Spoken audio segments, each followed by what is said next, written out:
Good morning, Tarot Sphere. It's Holly from Cape Cod Creatures, and I thought that I would just pop in with a quick review of the Moonology Oracle cards. So if you have not heard of Moonology, it started as a book by Yasmin Boland, Boland, B-O-L-A-N-D, Y-A-S-M-I-N for her first name, by the way. And if you are into moon cycles, learning more about the moon and how it may or may not affect your life, this book is chock full of really good little bits. Really easily digestible out of a lot of the moon texts that I've ever read or have perused. This one is probably the most easily digested. You can pick it up, you can put it down. There's no so it goes into like what full moons and new moons and all that stuff means. It gives you a really good basic chunk of astrology without being too much. I don't know if you guys are familiar with this. I know, well, a lot of you are familiar with astrology. So here is my dark confession. I am not. It really confuses the crap out of me. I have no idea where to start. The charts and stuff, just like looking at them makes my head spin. I know if I spent the time and studied, I could probably get a good working grasp of it, but I don't know, man. I gotta really have the time to do that. And as we all know, my favorite song is I don't have enough time for all the shit I've got in my life. So anyway, yeah. So I have to figure out a way to fit some astrology into my life, but I do love the moon and tides and all that good stuff. Living by the ocean, you tend to get a feel for how the moon tends to affect your life. So this is a great text. If you don't have it, you should totally get it. It's, any good stock bookstore around you should have it. The ISBN price is listed at $14.99. I'm sure you can find it in a used bookstore for cheaper. If you must, you can go on Amazon, but I love my favorite song, Shop Local. And then this is the deck. It's a cute little, so Hay House, I will be doing a review of the Mystic Shaman Oracle, but Hay House is trying their darndest to up the ante on the production quality of their decks. The ISBN on this one is $18.99. Affordable. You can get it for cheaper. Hay House is one of those. My local shop doesn't stock any Hay House, much Hay House, if any. The owner, I believe, was not a big fan of the whole Doreen Virtue thing, so I think she's kind of gone the way of, she stocks more Blue Angel and Rock Pool and that kind of thing. So not a lot of Hay House from her anymore. So I did have to go on Amazon to get this one. I pre-ordered it.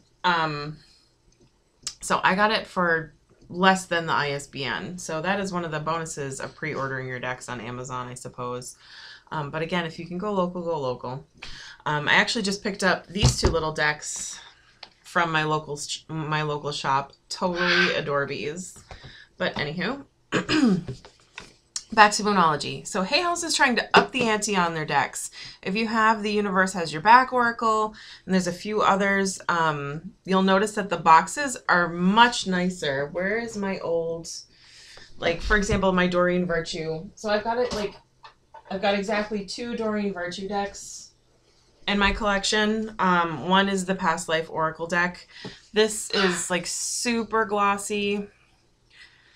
The cardboard is kind of chintzy. I don't know, it's not horrible, but it's not amazing either.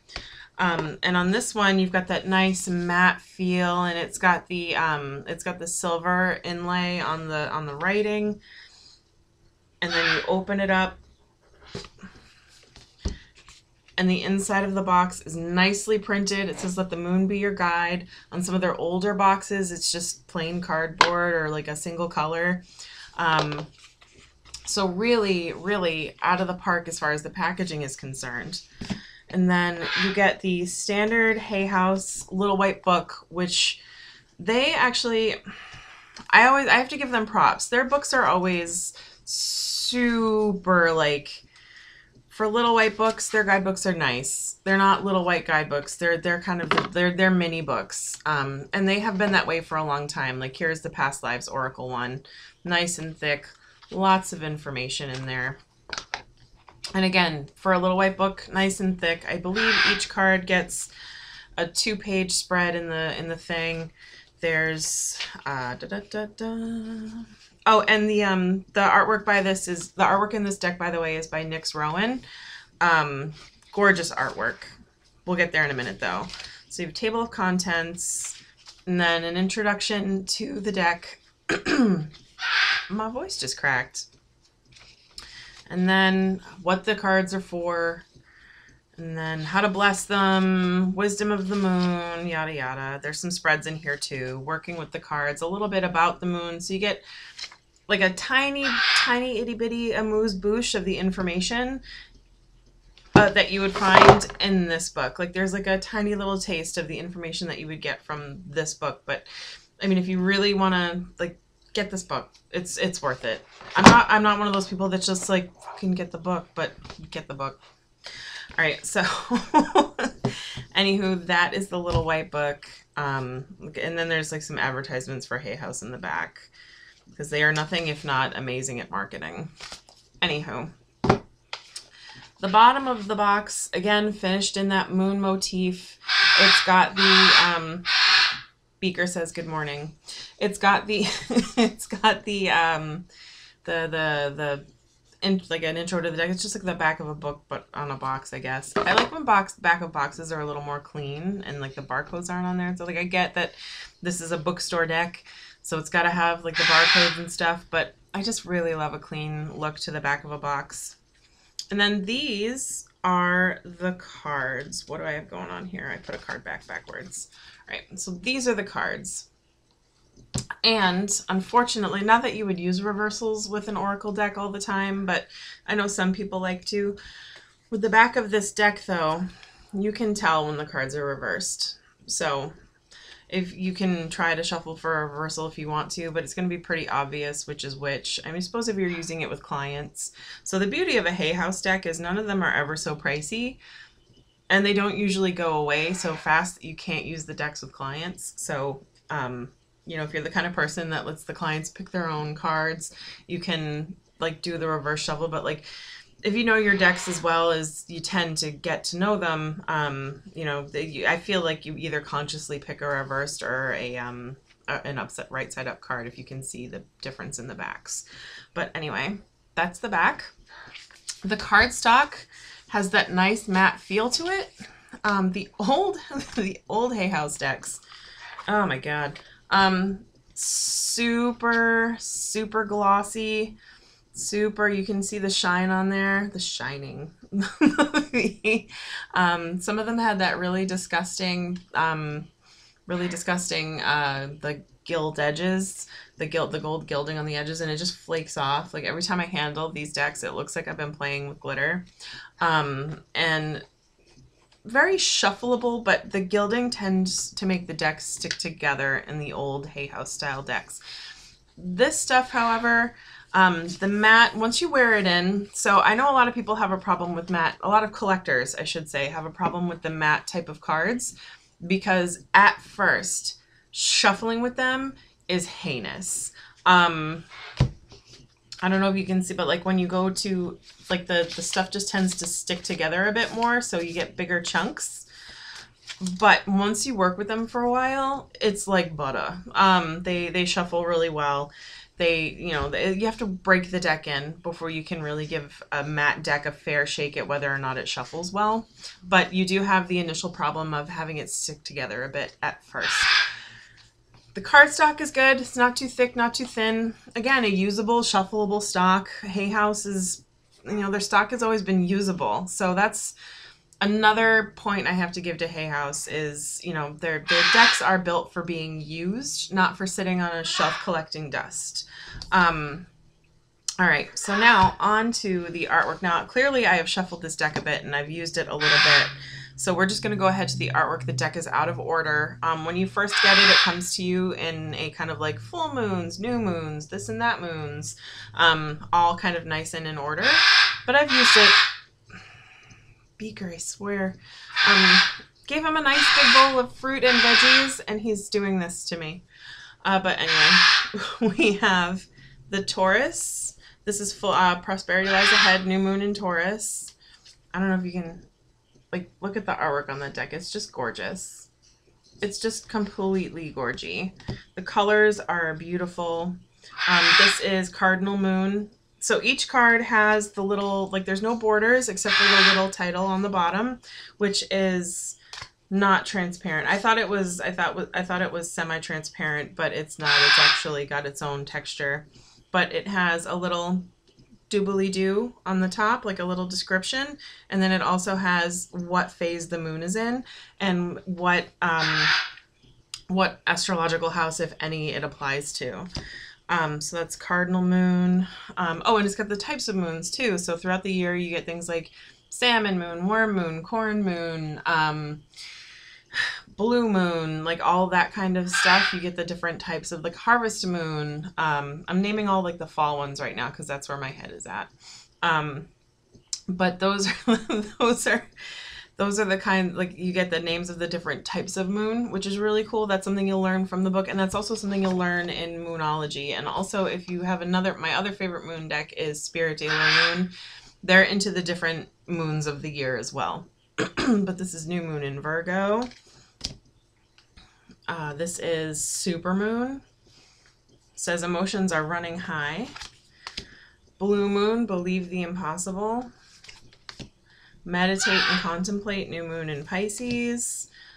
Surrender to the divine, full moon. You are good enough, full moon in Virgo. Oh, I like this one. Full moon in Cancer. There's a little crab there. I don't know if you can see him. Focusing is going to be a bit stupid today, apparently. But anyway, it's a beautiful, here's another Taurus one. Your dreams need a practical plan. So the one thing about the artwork in this deck is it gets a tiny bit repetitive. Not super a lot repetitive, but here, for example, is full moon in Taurus and new moon in Taurus, and you can see the similarities between the cards. That being said, however, in a spread, if you're doing something like regarding timing, or if you're looking for similarities and connections, I guess having these two still, like, clearly be a matched pair, well, not a matched pair, but, like, clearly, like, they're both Taurus, they're both beginning and end of the moon, similar colors, like that kind of thing, it would make it easy to make those connections. So again, it's like one of those, all right, I guess. Step out of your comfort zone, the North Node. Energy is gaining momentum. This is actually a really good, your commitment is being tested, first quarter moon. And because of the phases of the moon, I imagine this would be a really good deck for timing. A fiery climax approaches, full moon in Aries. Then we've got, oh, this is a Pisces one, full moon in Pisces, balance spirituality and practice. This is another really pretty one. I mean, the whole deck is very cohesive. With the exception of, like, some of these rando landscape cards. What do you need to release? Waning moon, third quarter moon. So if you wanted, I suppose you could use the deck for timing because of the phases of the moon. You know, like when, how, when, like, when should I, like, is it gonna happen? Like, that kind of stuff. Like, you know, like, how long till, you know, you could get a kind of a sense of timing for that, because it's kind of what I use the moon cards in the, what tarot is it? The Pagan Otherworlds. Sorry. Morning coffee clearly hasn't sunken in yet. Yeah, I use the moon phases card in the Pagan Otherworlds for kind of the same thing. If timing comes up, or if they show up, I kind of use them as a timing card, or, you know, just a general, like you don't have to be, like, solid with it, but, like, let's say if you get a, let's say if you get a, like, a quarter moon, you're halfway there, or it's halfway over, you know, it's like, or if you get a full moon, like the end, or if you get a new moon, it's just beginning. You know, waxing or waning tends to go with ebb and flow. But this, oh, eclipse, new moon eclipse. This one reminds me of Twilight so much. It's pretty. Don't get me wrong, it's pretty. I just have a little bit of trauma from working at Hot Topic when Twilight was a thing. Oh my God. The fights over Team Edward versus Team Jacob, can't even. Full moon eclipse conclusions are within reach. See, like that kind of thing. There's a lot of timing going on here. Or this one, the full moon in Gemini, the answers you need are coming. Look at the bigger picture. Your hard work is paying off, new moon in Capricorn. A romantic cycle begins. And then this one is luck is on your side, new moon in Sagittarius. New moon in Leo. See, I've shuffled these, and for whatever reason, like I said, the shuffling's really bad. You get just big chunks. So confidence is your key to success is Leo. Mutable moon. Nothing is yet set in stone. Bring love into a situation is new moon in Aquarius. Full moon in Scorpio. It's time to release negativity. So Hay House, win-win outcome is forecast. Hay House is famous. See, oh look, new moon. A new start is coming. Didn't we just say that? Show the world the real you. That's full moon in Aquarius. You're very close to achieving your goal. See, there's lots of timing cards in here. That's a gibbous moon. That's a waxing gibbous. So waxing in moonspeak, waxing means getting bigger. Waning means getting smaller. I don't know, like I did a moon watch study in the 8th grade, so I'm really familiar with moon terminology from just a scientific standpoint, I guess. You know, as far as the definitions apply to the moon, but like I know what and a gibbous, for those that don't know, this is a crescent. See how it makes a little crescent? Awesome. And then a gibbous is when a moon looks like it's getting full, but not. It's like opposite day for crescents, but it's not quite the nice round orb. It's almost like oval or oblong shaped. That's called a gibbous. So you have a waxing gibbous and a waning gibbous. It's right before you get to one of the quarter moons. And then you've got time to breathe. There's another, see, that's another gibbous. You've got the end of a tough cycle approaches. Full moon in Capricorn, full moon in Leo. Don't let your pride get in the way. And new moon in Aries. Time to take action. So, as you can see, it's a cute little deck. How many cards are in this? 40, 45, I think. It doesn't say. I'm sure it says somewhere, but I don't know. So anyway, these are the cards. And then as far as shuffling is concerned, like I said, this deck is still new. And like I explained earlier, although on a flatter surface, usually when I'm testing out a deck, I'm doing it in bed. It's kind of hard to rifle shuffle a deck on a soft surface. I always find I have an easier go of it on a table surface. But it's shuffling pretty nicely now. So there is the, as you can see, there's good intermingling. The bridge is really nice. Hand over hand. This is where it tends to get a bit chunky. I don't know if you can see kind of like these big chunks. But yeah, see like 4 cards just pulled away there. A good hand over hand shuffle. The cards are going to slide apart really easily. They're not going to break apart in chunks. If you go to fan them out on a table, they're going to fan evenly, but with a new matte deck, you're going to find that, again, you get the chunks.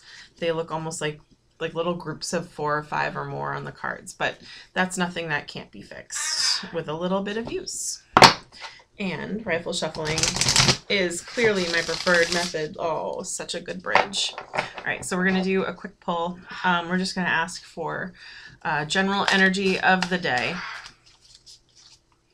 And I'm going to do a 3-card pull because I know a 1-card pull would like work pretty well with this deck, but I'm interested to see how a 3-card reading would go. So I did my regular top, middle, bottom. So for the bottom, we got full moon in Pisces, which is balance, spirituality, and practicality. Balance, spirituality, and practicality. You know, I was reading a comma in between each one of those words, like balance, spirituality, and I don't know what I thought that last word was. So you have to put, like, you know, practical whatever in balance with your spirituality. And then for the middle, we got surrender to the divine for full moon. Ooh, lots of full moons. And then a first quarter moon, and your commitment is being tested. So those are interesting. That's an interesting pull. Lots of balancing, balancing your spirituality and surrendering to the divine, and having your commitment being tested. So something like this, I would read like, you know, you really want to like engage in your spiritual practice, but everyday life is just really getting in the way, and your commitment to your spiritual practice is, like this card said, it's really being tested. Like you kind of have to double down and make the time and find the space to really fit that into your life and not let the drudgery, doldrums, stress of every day really get in the way of you, like committing to your practice, or having it get in the way of you being like really involved or feeling the divine in your everyday. So that is how I would read something like that. I really like the way these cards hold and spread too. Like this is really cute. I'm gonna fan myself with them. So that concludes our little short review for the Moonology cards. Where's my box? There it is. I'm gonna put this away. There's a huge mess in front of me. You guys like don't even know. So I'm gonna go ahead and wrap this up.